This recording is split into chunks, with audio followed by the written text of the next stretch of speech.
WeWeb is making waves in the no-code web app building space. But does it live up to the hype? If you're looking to create a website without diving into code, this could be your go-to tool. But let's find out if it really delivers. So, what exactly is WeWeb? At its core, it's a no-code platform designed to help users build websites and web apps without needing to know how to code. The interface is pretty intuitive, which is a big plus for beginners. You can drag and drop elements to create your layout, making the process feel quite straightforward. One thing that stands out is its integration capabilities. WeWeb allows you to connect with various APIs and data sources, which can be a game changer for dynamic web applications. However, I did notice that while it's user-friendly, some advanced features might be a bit hidden, and that could frustrate users who want to dive deeper. The platform seems to cater to a wide audience, from small business owners to freelance developers.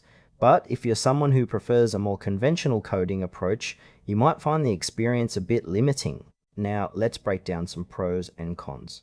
On the plus side, WeWeb's ease of use is a major strength. You can get a decent website up and running quickly, and the visual builder is quite responsive. Plus, the integration options are great for those who need dynamic content. However, there are some drawbacks.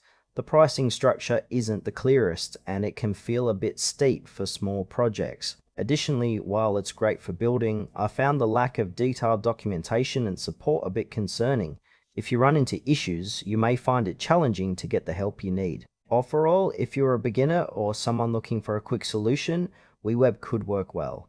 But if you're an advanced user or need extensive customization, you might want to explore other options. In conclusion, WeWeb is a solid choice for those venturing into no-code web development.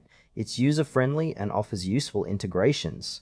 However, if you're looking for deep customization or a transparent pricing model, you might want to look elsewhere. Ultimately, it's worth trying if you fit the right user profile, but proceed with caution if you have specific needs.